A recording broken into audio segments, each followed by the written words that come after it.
The discussion around how new technologies, emerging technologies can actually influence enhancement is a really interesting question.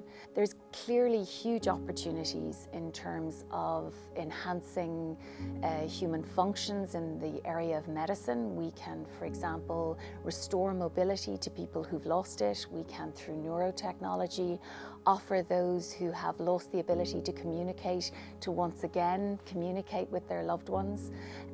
Those are huge and exciting opportunities.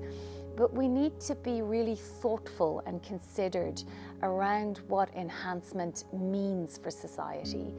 Will it actually introduce or exacerbate existing inequalities? Who gets the benefit of enhancement? And what do we even mean by enhancement? Who gets to decide what actually are the desirable traits that we're looking for? So I think those are all really fundamental questions that we have to address. And the OECD Science and Technology Ministerial and multi-stakeholder meeting has been a really wonderful opportunity to discuss those.